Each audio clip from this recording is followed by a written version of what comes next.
and welcome to the official SuperCoach AFL podcast. It is January 21st, 2025, and Phantom, we're back. We are back. Our SuperCoach is officially open. We've been tinkering with our team, SuperCoach Plus subscribers, on the team picket, but the game is officially out there. Hopefully you're out there already playing around and picking your side, but it's always a good day. It makes it more official. It makes it real. Footy is almost back, and SuperCoach is certainly back for 2025. Absolutely. I'm your host, Al Paton. That, of course, was the voice of the Phantom. Now, Dossie and myself have been doing podcasts for a few weeks now. Go back and listen to our chats on primos, mid-prices, pods, lots of great content there to get your season started. But, Dossie, great to have you back. But we know SuperCoach is really here when the Phantom is dialing in. Yeah, we absolutely know that he's back. You know, he's been having a little bit of time off, hasn't really checked his team from what I've heard, just been on holiday mode. So interested to see if he's really got some insights that we can take away, Al, because you and I are already very well and truly deep into our preseason research. Now, if you saw that first team, you know it doesn't need a lot of work. So it's already looking pretty good for 2025. But Dossie, just feeling a little bit too comfortable in the lair for my liking, especially after what he produced last year. Shouldn't look so comfortable. Big year ahead. Yes, absolutely. Now, we're also joined by a very special guest on today's show, the fantasy GOAT himself, Selby. I know he doesn't call himself that, but we like to use the title, aka Moreira's Magic. Two-time winner of AFL Fantasy, top 10 finisher, I believe, in SuperCoach. Selby, great to have you back on for our launch day show. How are you, and how are you feeling about SuperCoach in 2025? Al, thanks, mate. Good to be on. Yeah, I certainly don't call myself the GOAT. I know that Dossie calls himself that, so I'll leave that to him. Good to chat to you both, and always good to chat SuperCoach. Fantastic. So plenty to get into today. Reminder to everybody, like and subscribe. Get all your great SuperCoach content on wherever you're listening to this, or get over onto Code Sports YouTube page where you can watch all this on video, including seeing the Phantom on video, which is a great experience, I can guarantee. So don't miss out on that. Today, we will be asking and hopefully answering the biggest questions of SuperCoach 2025. We put a call out on social media early today. There's some great questions there. So we'll get into those in a little bit, but first of all, I've got a few to get us started. And going around the table, I thought we'd just kick off with what is the biggest question and talking point in your mind as we go into another SuperCoach season. So, Phantom, as Dossie said, you're back from holidays. You've been thinking about SuperCoach, I'm sure, all that time. What do you think is the biggest question we're going to be hopefully have answers to by the end of this season? Plenty of big questions for 2025. A few new features, of course, we've discussed on previous shows, which we will mention shortly. But I've been thinking, have we been thinking too much? I think we did say a little bit last year. We sort of worked it out later in the season that we did probably think too much into what opening round meant for SuperCoach. Obviously, we know points didn't count in the newly introduced opening round the AFL brought in 2024, which meant those few teams had the early season bye. We worried about those buys a lot in SuperCoach. Did it have a big effect? Maybe we got a bit lucky in the end, and that helped us to some degree too. But with the introduction of the flex position in 2025, and not a free hit, probably the wrong word when we're talking about your best 22 scoring and not your 23rd player, which is your flex position. I think it gives us a little bit more, even more leeway, if you like, and flexibility, given the name of the position, to not worry too much about that early season buy. I think you've got the coverage there. Maybe your top end, your premium count, and your premiums with that early buy, you can think twice about. When we're talking about your mid-price value or your rookies, I don't think we need to worry about that early buy too much. I think we'll get enough out of them anyway, and with that flex scoring, we'll be able to cover them. So the big question for me is, did we overthink it last year, Al? Do we need to worry about it as much this year? Well, yeah, just I suppose to let people know off the top that obviously the AFL is opening round is coming back in 2025, and the SuperCoach rules will be as they were last year, where those opening round scores don't count towards SuperCoach, but it does give us a bit of an early look at what those teams are doing. But the downside is, of course, that they have buys in the first 4 rounds. I think it is this year. So, yeah, I'm really divided on this one, because I think one of the lessons I did learn last year was to not worry too much about it, as you said, and probably, wish I had started a Josh Dunkley or a Lockie Neal that we all avoided because they have a bye earlier in the season. And what an amazing pod he would have been if you'd had him that whole time. But when you're weighing up two, especially primos at the top end, and you're trying to find a reason to pick one over the other, and one has a bye and one doesn't, it's pretty hard to fight back and pick the guy who's going to miss a game earlier in the year. But am I doing that wrong, Selby, in the sense that, like as Fandom says, especially with flex coming in, you've got best 18 scoring in those rounds, plenty of cover for, and especially when we're talking about guys maybe at the, not at the top end of the price bracket. We can get away with sitting one or two of them on the bench, and it's not actually going to hurt us too much in those early rounds, and then you get the benefit of them for the rest of the year. Yeah, definitely the 23rd helps that too. Looking at last year, you do get a few free hits. Like I'm not sure how many teams would have started a Matt Roberts if he didn't put up that good round zero score, so it allowed you to pick him with confidence knowing that he's got a good role. Then again, people did react. Like I know coaches traded out Max Gawn after the opening round because he got towed up by Grundy. And if you're one of those, then you're certainly behind the eight ball for the first 11 or so weeks. So that's kind of the question I'm asking myself if we're asking questions, what we're thinking leading into 2025. So I've been playing SuperCoach pretty seriously now for 3 years. First year, you mentioned, I think I came 7th in the end. Second year, I was around the pointy end and then run out of trades, sort of a theme the last 3 years, which I'll get to the trades in a bit. But I think I finished top 200 second year. And then last year, used the exact same strategy, which is very much targeting those value players who aren't fully priced. You think they've got some upside on their score. And I came somewhere in the top 2,000. I claimed it because it was still 1%, but I think the rounding number was probably 1 or 2 ranks off going to 2%. So the question I've got for this opening round, and obviously there's the best 18 for those first 4 weeks, I believe. Is it, or first 3 weeks this year? I think it's slightly different. The value of having the value players, which I normally do, so I didn't start you mentioned Neil or Dunkley, but even a Tom Green, any of these top premiums, a Luke Ryan.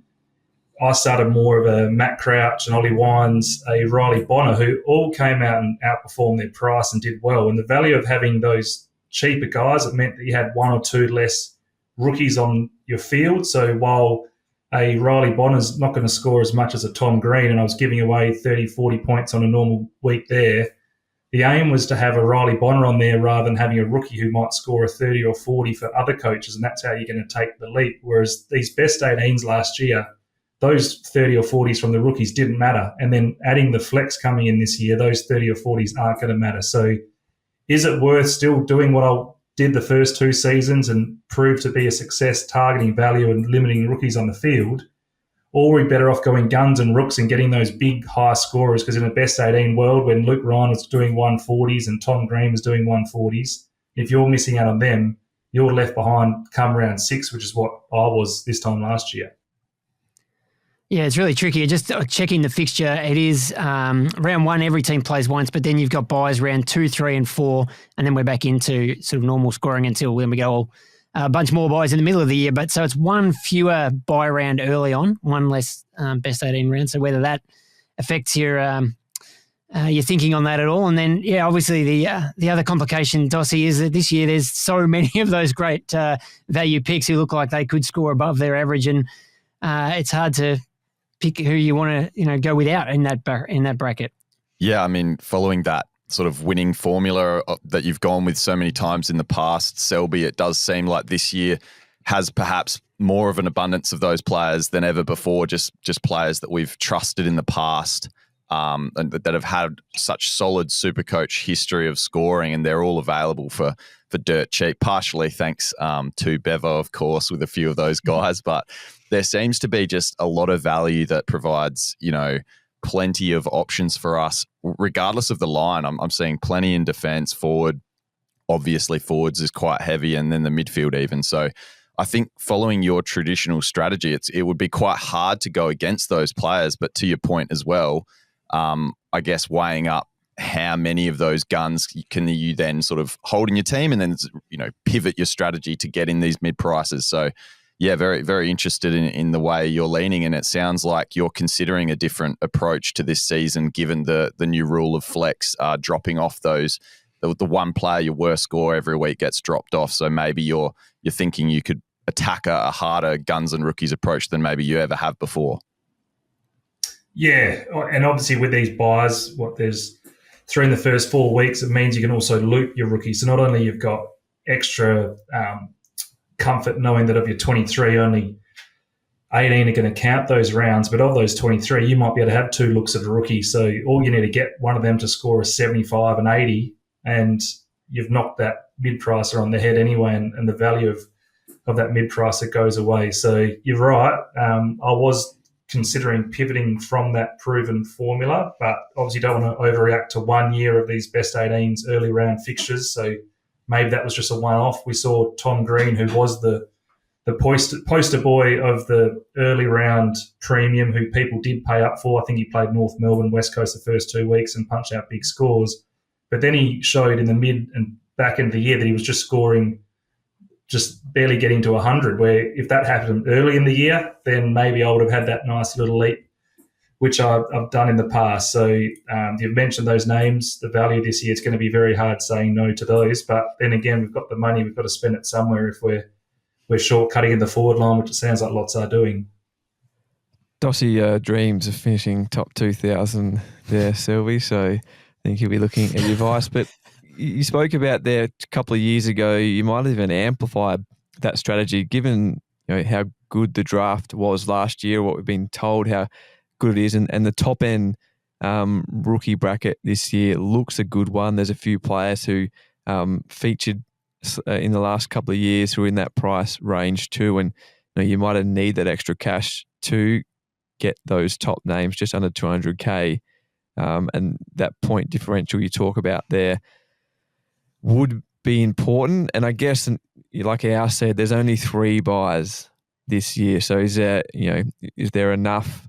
Is that enough to the top end guys? If you go guns and rookies, is that enough to make up the difference between the 4 or 5 other rounds that you're playing those rookies on your field that aren't the top liners before you upgrade them? What's the difference? I guess something got to weigh up, something we don't know yet. Really, we're going to have to wait and see exactly what the rookie crop looks like once we see who's trotted out on the park and who looks likely for round 1. We can talk about junior numbers. We can talk about guys training well on the track or making a good first impression during their first pre-season, but we just need to wait and see who's going to be out in there in round 1. We know it dictates a lot in our strategies. I might jump in now with my big question, and it is around the flex position. It's been touched on a little bit already, but this year, big change in SuperCoach. We have an extra player in our starting squads, 31 players overall. Each week we pick 23 on field, including someone in that flex slot who can be a defender, mid, ruck, forward, and as the fandom mentioned, only your best 22 scores count. So it does change tactics a little bit this year. Be very interested to ask how people are approaching that, and obviously helps just cover for those, really unlucky situations where you get a late out that you didn't know about, or Tom Green gets injured in the first 2 minutes and scores 5 points, so shouldn't kill your entire score. So that's the biggest change for SuperCoach 2025. But there's some other cool things as well. People will notice when we get to the season and we're using the trade assist feature. There's now some smart trade assist extra customization you can use to tailor those trade suggestions based on break evens, price projections, and things like that. 3-way DPP moves is something I really like. Where if you've got DPPs in, say, the back line, the midfield, and the ruck, you can now switch them all around in one move without having to trade anybody in or out, or have necessarily a sort of a direct link to be able to do it, just a straight swap between 2 guys. So that'll be really handy, I think, during the season. And some other cool little features, the share button, which people might have seen already on SuperCoach BBL. You can just hit that and share your screen with your score for the week or your trades or your team, which we'll be doing a lot in pre-season. Put that on social media or in emails, et cetera, animated live scores. So the description of this looks really cool. We'll just have to wait and see it in action when the games come around. If you've got SuperCoach Plus and you're seeing the live scores, there will be little animations that tell you when players are jumping up or down, so you'll be able to see exactly who's moving around. And also some work's been done around SuperCoach Tips, which is our partner tipping site.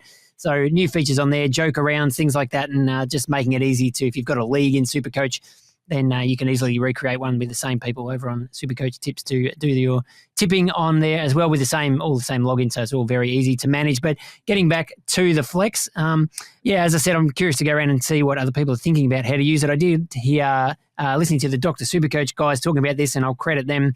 And I think it was Pistol talking about how we'll probably have different phases of flex during the year. The end of the year, ideally, we want another primo sitting there. So you've got 23 primos scoring for you. During the middle of the year, maybe it's a good spot to we've got an extra vehicle there to maybe jump on a cash train, something I know the Phantom loves talking about. If you've got a Jordan Sweet pops up in round 7 and you just want to get him to make that cash, but there's no obvious other way to stick him in your team, that could be the perfect spot for that. And then in the starting squad, maybe it's a different role altogether. Maybe it's just a spot for an extra rookie or the mid-pricer that you can't fit in somewhere else. But I have seen other people doing it different ways, just going straight out with another primo sitting there. A Tom DeConing type, I think, is appearing in a few teams. And, Matt Flynn as a cheaper ruckman seems like an ideal candidate if he can get on the park, which is still a bit of a question mark at this stage. But, Selby, what are your thoughts on flex and any early strategy on how you might approach it, especially, when we're picking a starting squad? Yeah, I like the flex. Obviously, as you mentioned, the Tom Green incident, which I think that was the week I traded him last year after he was doing those 140s when I didn't own him. And in real life, they get to sub him out and put someone else on. So I quite like that is a nice addition to the game. Playing a bit of cricket, BBL, Supercoach, I feel like we could have had 4 flexes a week there. Like we had a few zeros in that department, that's for sure. How I'll use it, I know that was a lot of questions coming in. Yes. And you make a good point. And I think Phantom alluded to the rookie or the draftees and the numbers they put up as midfielders, whether it's a Levi Ashcroft or Jagger Smith, Xavier Lindsay. There's some really good rookies there. And if I adopt my value strategy in the midfield again and have less rookies than the normal, but I don't want to miss out on one of these rooks, like one of the ones I missed out on last year because of those value mid-prices was a Harley Reid, who I end up trading back in after a few weeks, and I saw him play. But it means that you could get that extra rookie and not miss that, but still get those valued players. But where I am leaning, and obviously that's still the Supercoach just open today, so it's still very early in the team build, but I love my rucks in Supercoach. They're obviously the ones who get, I think, free points for hit-outs to advantages and contested possessions, and they tick the boxes for Supercoach scoring. You just got to look last year, some of those monster scores, whether it was Gawn first half of the year or Cherry and Marshall back half of the year, Nane Curvis throughout as well. They put up some big scores. So being able to have 3 of those rather than being limited to 2 is where I'm probably angling for my flex so far with early iterations of the team. Just on the ruckman, as the man in the know over there in the West, our mentioned Matt Flynn couldn't get on the park last year, might be battling at the moment too, cheap in Supercoach. What do you think he can produce? Are we serious to consider him? Well, there's lots of names in the ruck, especially in that value element. So I actually wouldn't mind him not getting a gig early, so it makes one less decision to make. But if he is their starting ruck, he's obviously no world beater, but as we've seen, starting rucks from any team, they just get gifted minimum 80, 85 points. So if that's the case, then he's a knockout pick at that price. So, if he's starting as a solo ruck, I think I'd be looking to get him. Obviously, his numbers to date aren't well beating at GWS, but you just saw like he was playing ahead of Briggs before Briggs had his breakout. So he was obviously showing more than him in the VFL up until Briggs got the nod, and then we've all seen what Briggs has done since there. Big Prusy, we remember him when on his day he could also score. So I think he's got the potential to do so. Just whether West Coast want to go with him and sort of discount this Bailey Williams, who they've been giving him a crack for the last 3 years and should be coming into his prime. So, not sure, have no intel on how the West Coast are looking to line things up at the moment. Dossie, is there any extra benefit? Obviously, it's looking like a popular strategy early days to pick a ruckman in that flex spot, apart from the fact that they do just score a lot of points. Are there any other benefits to doing that, given that now we have the bit of a cover there, whoever you've got in flex, if your ruck maybe misses a week that we haven't had in the past? I suppose just to Selby's point before, like I just always attribute rucks to having that safe floor score as well as the huge ceiling. So when you're talking about a Matt Flynn, if he is named round one and we're confident he's got the gig, I think just the benefit of having that ruckman there is knowing that, you know, he's going to be in the midfield. He's going to be around the ball all the time, getting hit outs to advantage. So I think that's the only real, you know, decision to make as to early days what position you want. And I think it's just the role of the ruckman is just the safe one to play. But I also have toyed around in the early days of just having, you know, one of those basement price players or even a mid-pricer that I can't quite fit in, because even in the defensive line, there's maybe some, you know, quite a bit of value that we have there. I wouldn't mind starting with an extra value option and maybe one of those players, you know, with an extra buy round player, as we said, so that I can still get that cash gen, but maybe have a bit of a fallback plan to have a, you know, someone to switch out of there during those buys. So I think that's the beauty of it overall, though. There's just that many different strategies. And I think, again, to Selby's point, if Matt Flynn is named round one, I think that's going to be a really popular starting option, and going against that could be someone's point of difference as well. So yeah, the flex position is going to be potentially an unanswerable question, given it is the first year we're seeing it in action, but could be the game-winning strategy, figuring out how to use it best. Phantom is, and I guess the other factor is just that with the rucks, as Selby mentioned, you're limited to two of them, or maybe three if we're counting the bench. So it just gives you a way to pick another player in that position that we know scores so well. It's true. And we'll just have a quick look again. 4 ruckmen, average 110 or more in 2024. We know the safe element of their scoring.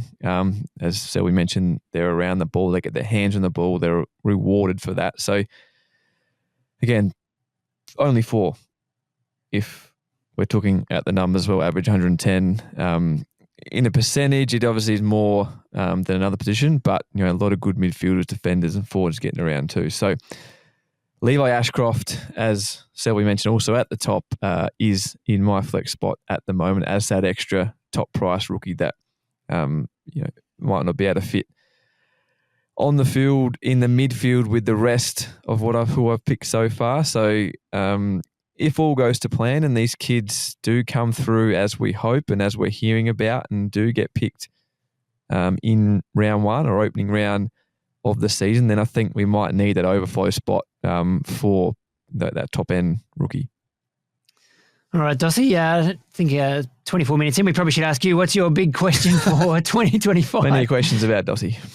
My big question comes, and I'm very happy we've got the great man who has made the conversion across to SuperCoach to ask this question too, specifically. And Moreira's Magic obviously had some great success on AFL Fantasy with plenty of trades to use over there. I'm also a recent convert and found myself doing amazing in the early parts of the season before running out of trades quite quickly. And I found that aggressive trading strategy early in the game really did position me quite well early, but then, as I said, ran out of trades pretty quickly, struggled in the back half of the year. I think I was top 1,000, around 700 after, you know, it was 15 rounds in. I think I was 700th and then plummeted to around the 10K mark, which is usually my standard season anyway. But Selby, how did you find, managing your trades? You had 2 fantastic seasons over there. You've come across, you've gone top 10 immediately over in SuperCoach as well. And you know, even a top couple of thousand finish last season. You said you had some struggles, but how do you go about managing your trades and the benefit of, you know, holding them towards the back end of the season for anyone that's, you know, trying SuperCoach for the first time or struggles like I do in managing my trades? Yeah, probably the wrong person to ask, because I've run out of trades with a couple of weeks to go in each of the last 3 seasons. So that year, the top 10 finish, who knows what that could have been. I don't think I would have won it, but I was obviously copying donuts that year. And then even the year after, I think I had both a Dacos and a Ridley in defence, and they both were missed the last 4 weeks, and I copped the donuts there as well. Whereas last year, I tried to be a bit more conservative with them.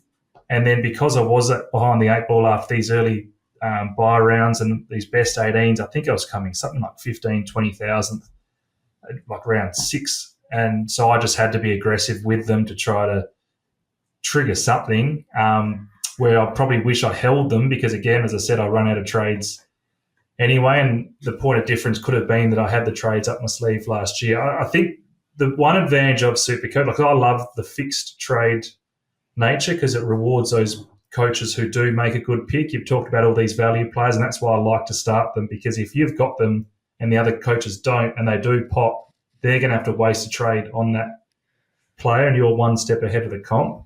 So I like the fact that you get a bit more reward than you do in fantasy for your good picks rather than the unlimited trades. I also like that extra strategy element of knowing, well, yes, this guy's value and he's going to make money, but if I'm going to have to use another trade on him anyway, have I got enough to make that a good pick? So I really like that element of it. Where I think becomes a bit easier, the SuperCoach game, is that these prices don't change until a player's played 3 times. So obviously you can use that to your advantage. But if you've got someone who's done 2 great efforts and they haven't even changed in price, you have to use your trades and even your boosts to make sure you land these coaches. So I think you definitely need to be aggressive early to make sure you've got the right players in your team to score and generate the cash. Where I need to be better this year is those mid rounds where if you can't get to a best 22 or a keeper player, just hold off for 1 or 2 more weeks, because yes, you might have to roll out a mid-pricer like a Riley Bonner scoring 80s and 85s and miss out on someone scoring a 110. That might cost you 30 points that week. But if it saves your donut on the back end, which is going to be 100 points, you catch that up pretty quick. Yeah, I think it's an important point there as well. You mentioned early in aggressive in the early rounds and the boosts, the element that's come in over the past couple of years too. A lot of other coaches out there are also playing aggressive, using their boosts early. So it's even harder to keep up with those coaches in the early part of the SuperCoach season. So being aggressive early, yes, you're going to make sure you have all the right players, but then you also have to almost do it quicker because everyone else is. So yes, you can get a bit of luck or some injury might hit and you might be able to catch up a little bit easier. But again, you don't want to fall too far behind because people are sprinting out the blocks. SuperCoach is sprinting out the blocks, like they never have before with the addition of the boost. And yeah, it's always a difficult one to know how much do you react to what happened last year. And maybe last year was just a bit of a one out of the box with just the number of injuries that we copped to popular SuperCoach players in that sort of back end of the season. So is that going to happen again? You might save all your trades and then you don't need them. But, if you do have them and others don't, then it could give you an advantage. So I guess that's all part of the game, trying to get the mix right. But I've got a few other hot topics here to run through, and then we've got some more questions from the listeners. But Phantom, you've touched on already. Is this the year of the 170,000 plus K rookie? Looking at Dossie and I went through, had a really good chat about the ownership numbers in the early team picker, and all these names that are showing up. All the rookies are, the top end guys from the draft last year who all look, sound like they're going to be great. But we're spending a lot of money on rooks if we're going down that road. But I know you spend a lot of time looking at the draft as well. Is that what we should be doing, or is this just a factor of, these are the names that we know at this stage and we'll get some cheaper guys who'll bob up before round 1? Bit of both there. I think you make some good points. We do need to wait and see what will happen. These kids, we know they're talented, but some, take to training and life at the top level differently. So we still got to wait and see what happens, who's picked. And it all depends also. A good player gets drafted into a strong team. If they've got no injuries, they're not always going to force their way in. So plenty still to play out as we work through the end of January, February, and some practice games, match sim, and then the community series in late February, early March. We'll find out plenty more. But there are some good names. You spoke about those kids in the draft. We know Jagger Smith, we know Sid Draper, Levi Ashcroft, all priced above 185K. But then there's also the names that we have seen before. Ed Allen from Collingwood, Nick Dacos, his teammate, before Christmas said this kid could be a superstar, I think, with the words he's used, been on the list now for a few years, some big numbers in the VFL, comes from over west. And obviously Craig McRae needs to rejuvenate that side and that midfield. So Ed Allen, one to watch out for. He's at 194. In that same price bracket, you've got Elijah Sardis from the Bombers, drafted a couple of years ago, who's standing out on the track for Essendon as well. And, Will Brodie's 191K. No, I had to mention Will Brodie. Couldn't get a game for the Dockers last year.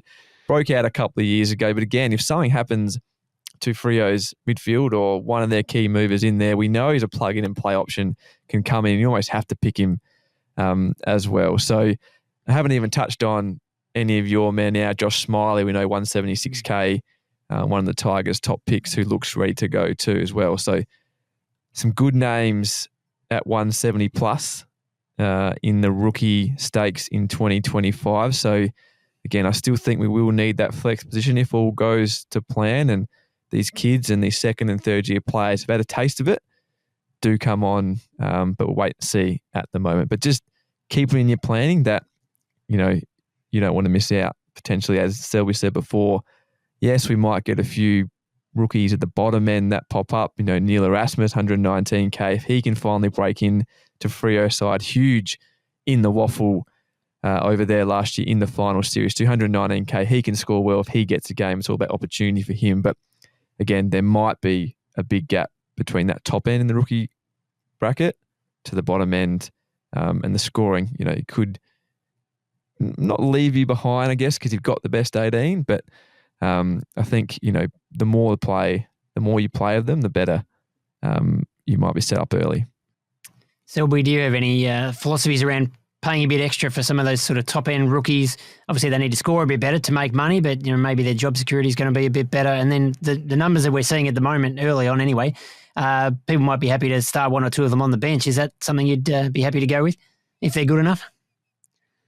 Yeah, I think since the sub rule's been in the last couple of years as well, paying that bit extra for a top 10 draftee who's less likely to be the sub than a basement price who's got a green dot and you put him in your team straight away, but all it takes is one sub affected score and then it's tough for them to make that 150. The other advantage of paying up for a rookie is that if you do have to trade them, if someone else has popped off, then you can always do it with one trade. Whereas if you start all basement price rookies and then someone like a Josh Smiley or Erasmus, you mentioned Phantom, does look good after 2 weeks, you might have to use 2 trades to turn your basement price rookie into one of these inflated ones. Whereas if you go the other way, you've got the money to do it in the one trade.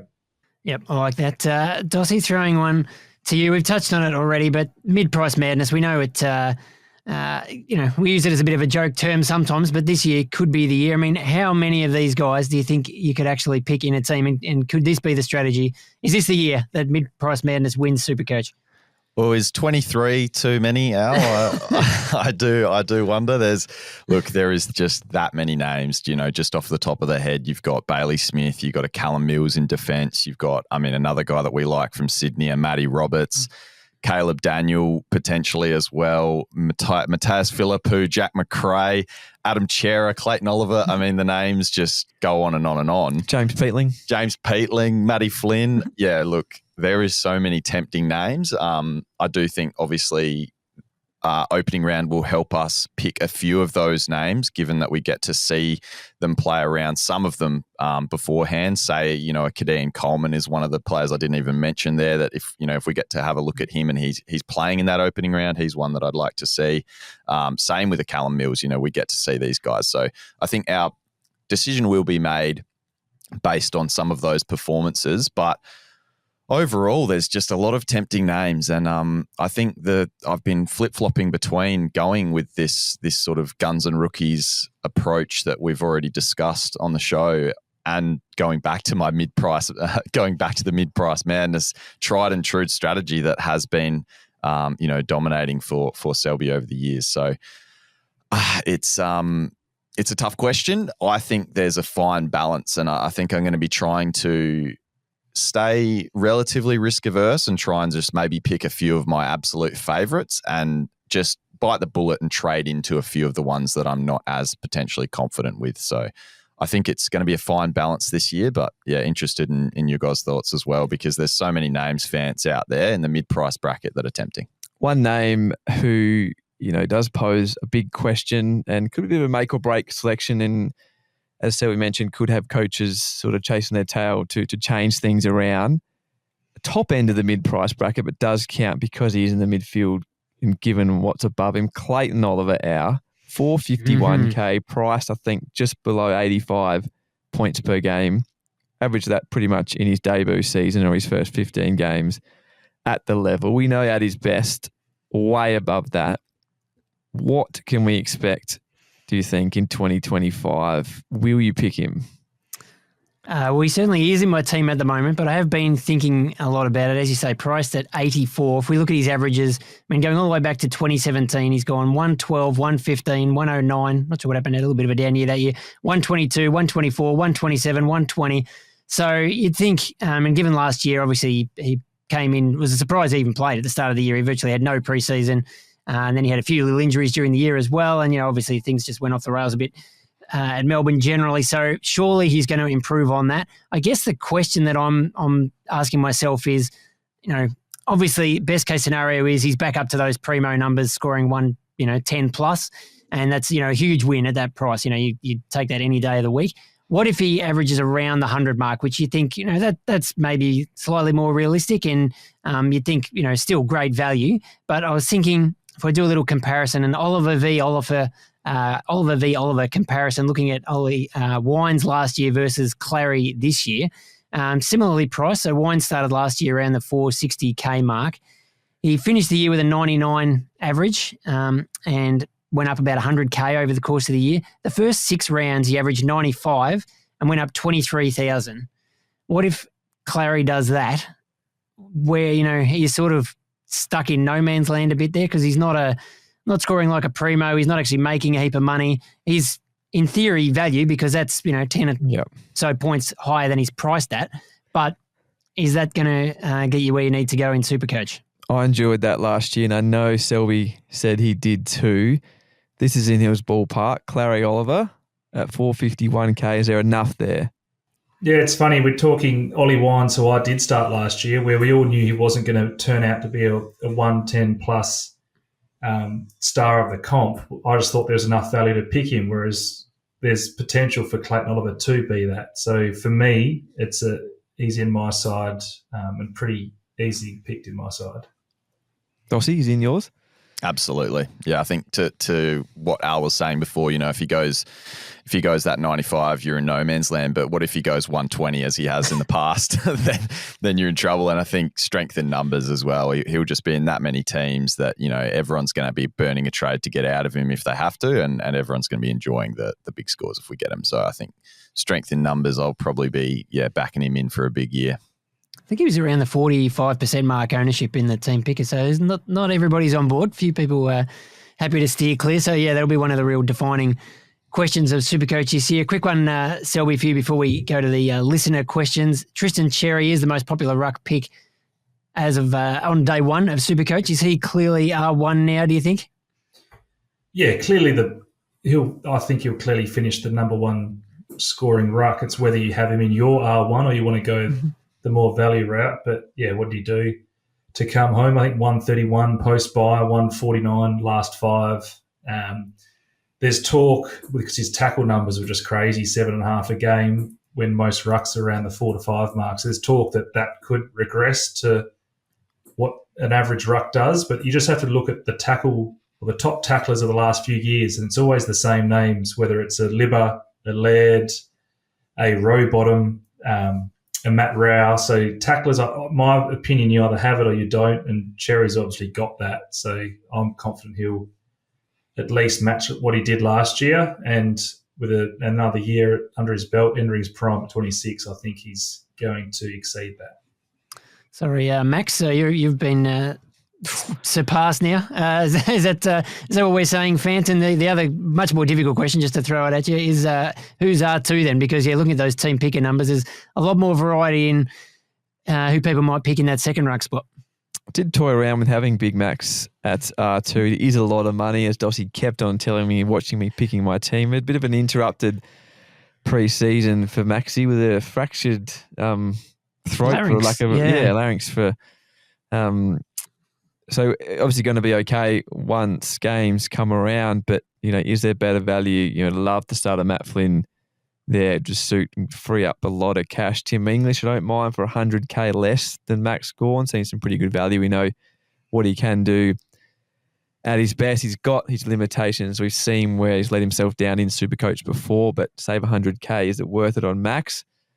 Obviously, it all depends on what happens in the bottom ends of our team and how much cash we've got there, but I still think Max does finish the year as number 2. We saw Ron Marshall come home strong. We've seen him do it in big spurts before, but I still think Max has got it in him to finish number 2. But yeah, it's probably going to be too much to start with him, I think.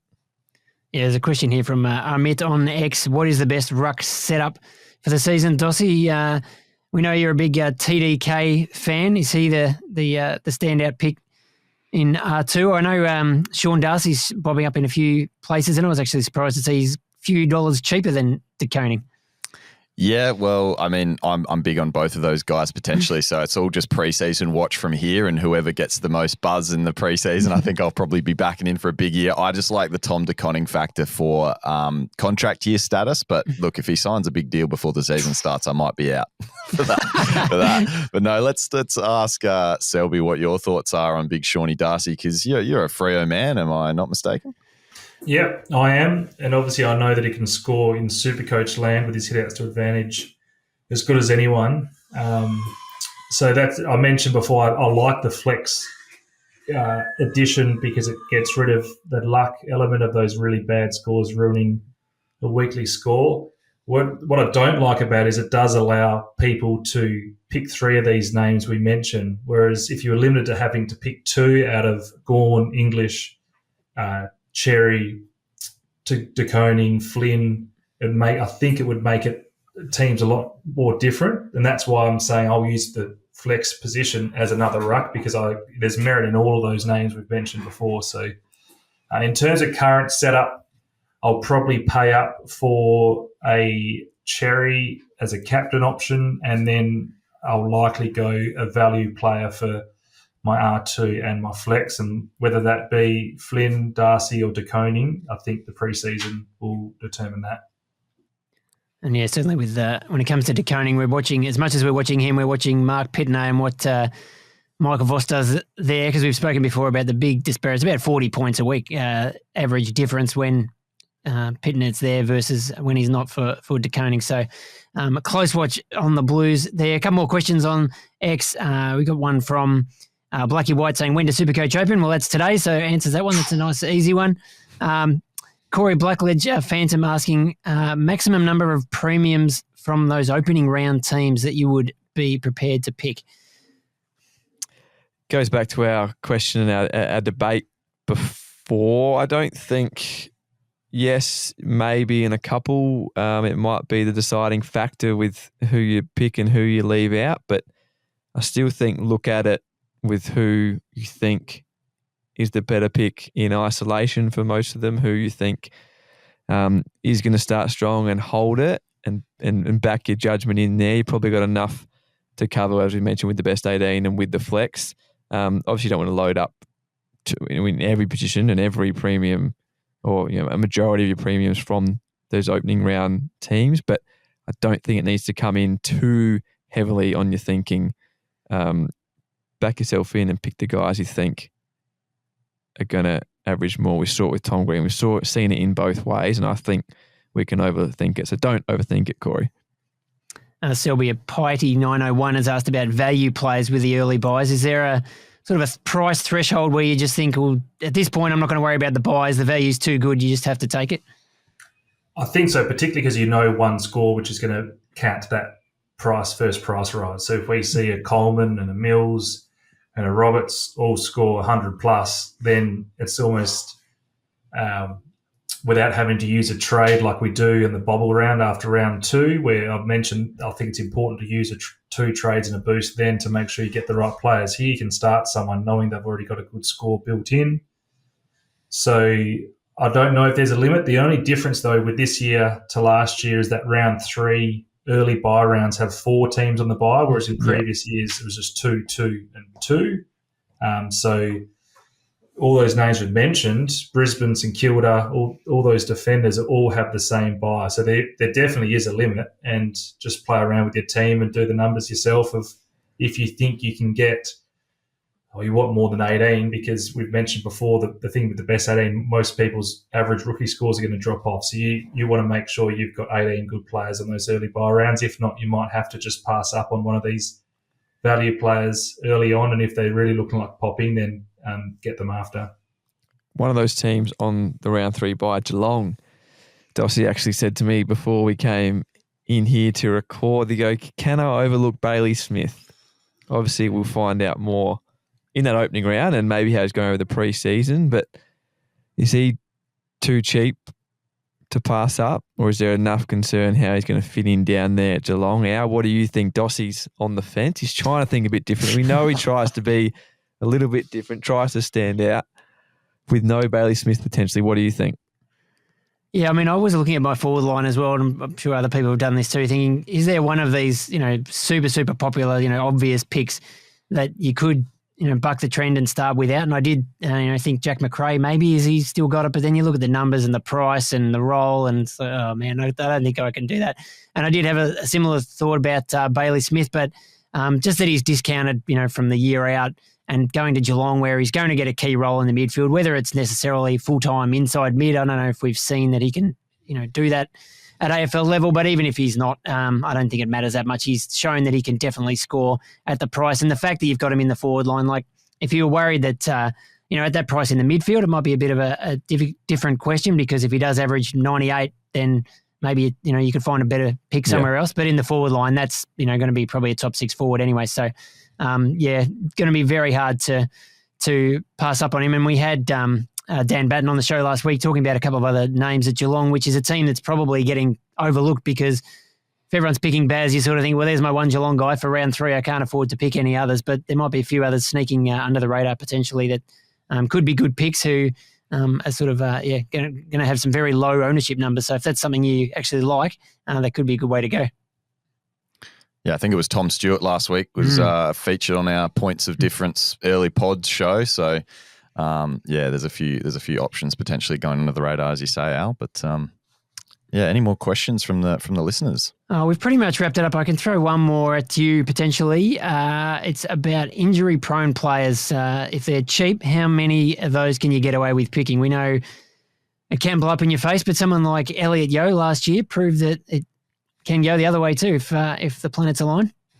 Yeah, probably goes back to what I was saying before in the risk that I'm willing to take with those mid-prices. And I think the reason a lot of these guys are mid-price is because it's either injury or opportunity. So it's usually one or the other. The reason that we think they're going to be able to take it to the next level, or breakouts, probably the third option, whether a player is just going to become a star from being, a role player or just taking their game to another level. So I think with it, when it comes to injured players, I want to make sure I've got a balance in my team of guys I trust that, generally play most games, and then take a punt on, whether that's an Adam Chera. It's funny, when you think about a Clayton Oliver, though, he played 21 games last year, so I wouldn't put him in that bracket necessarily of injury-riddled players. But yeah, like a Bailey Smith, we've seen Caleb Daniel already had a little bit of a niggle on the hamstring this preseason. So there's plenty of those players in the price bracket that are the risk, but I think I'm just going to balance it up and maybe just, I don't know a number exactly on how many. Maybe I'll throw to the GOAT to get his thoughts on an exact number when it comes to the maths on that one. Love to know your thoughts on Chera, Selby, because he's probably the one with the big injury alarm bells all over him, but has shown he can score. And another one in that very nice little price bracket in the midfield. There's plenty of options there.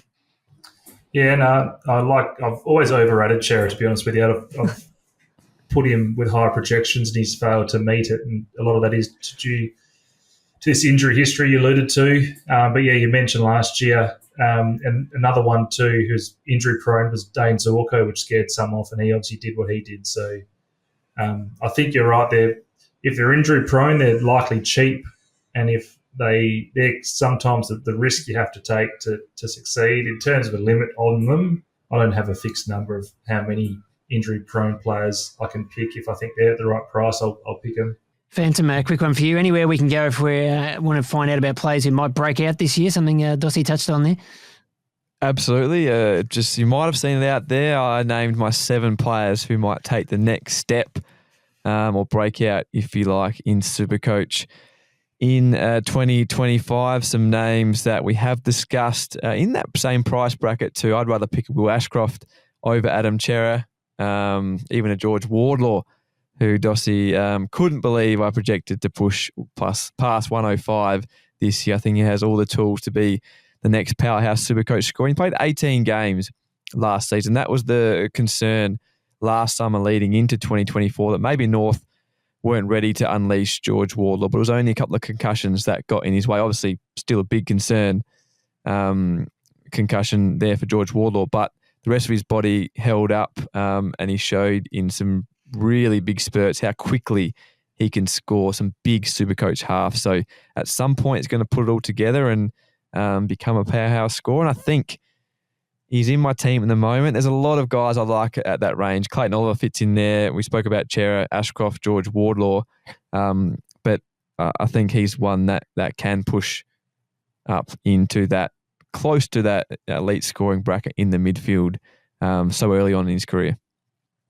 Selby, you know you love a value pick, and there's obviously different ways you can get that, like injury, as we've discussed, or maybe a new role, someone else. Another midfield name there, a little bit cheaper, but Phantom touched on earlier, James Peatling, someone who's coming across to the Crows who we think will get full-time midfield there, or close to, certainly compared to what he had last year at GWS. How many of those sort of breakout players do you like to pick? Or they're sort of the harder ones to get right, but if you get them right, they're just about the most fun picks in Supercoach. Yeah, they're certainly harder to pick, but at least a Peatling comes in with a couple of sub-affected games. So I'm with Phantom. I love George Wardlaw and would love to start him, but picking that natural development is harder than picking someone who's cheap because they had a few sub-games or injured games or coming back. So I'd rather pick a player who's going to bounce back rather than have that natural progression. If we see after round 2 that Wardlaw is having that natural step, then that's when I'll be jumping on. Wise words there from the GOAT. Yeah, I'm a sucker for trying to jump on the next big thing. I've got a few right my time, got plenty wrong, would always get sucked into the next one, but that's why I haven't won any fantasy comp, because don't go with the head. Like the GOAT there, and when there's facts and sort of obvious and sort of not definite, you're never definite with anything, but that progression there, there's a reason for it. You're not sort of trying to get ahead of the curve and pick when that curve goes up. So some wise words there from the GOAT. Does Will Ashcroft, which bracket does he fall into though? Selby, he's a bit of both. He's had some injuries, so he's maybe a little bit underpriced because of that, but then also, coming into third, fourth year, hoping he can get some natural development to go along with it. Is that enough to convince you? Yeah, he's certainly more the natural development part, but then we saw what he did in the finals, particularly the grand final, which obviously hasn't been built into his price. So we have seen at least him in a role which is a more prominent role than he was doing the first half of last year, coming back from that ACL. So, good question. He's in between the two, but I think you'd be banking on natural development more for him than someone like a James Peatling, who is hoping that he'll finally get the opportunity he hasn't had before. Wise words again from the GOAT just there. Let's wrap it up. SuperCoach is open. That's what we can confirm on this show. SuperCoach is open. You can go make your teams right now. Enjoy the platform. Enjoy the new features. We just want to thank the GOAT for coming on. Selby Moreira's Magic. You can always find his preseason guides.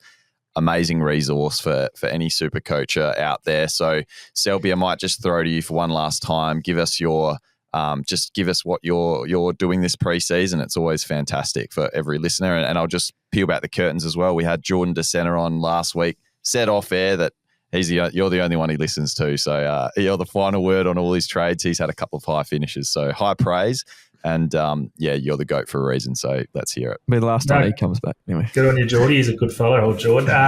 Just at Moreira's Magic on Twitter, or X, they call it. You'll find me. And we're looking to release our season guide early Feb, which just does some player profiles and some podcasts with Tommy, who's a guru at SuperCoach as well. But hopefully for a good, fun season as SuperCoach, shaping up to be that way, with a lot of good, interesting picks being thrown about, but also a bit of variety in there too. So, thanks for the chat and wish you all the best for the season. No better person to get on than the GOAT in the season launch. Good luck to everyone for this season, and we're going to be around plenty of times more in this preseason. So many more podcasts to come your way. Subscribe, follow wherever you're listening, or on Code Sports on YouTube. That's where you can subscribe and watch along. Like, follow, rate the show, all that good stuff. And we'll see you very soon for some more episodes, maybe some more Lair as well, fans. Big year for the Lair. Of course, plenty of content, codesports.com.au to digest over the next couple of weeks as you pick your team. A big month ahead on all platforms. Looking forward to it. See you again soon.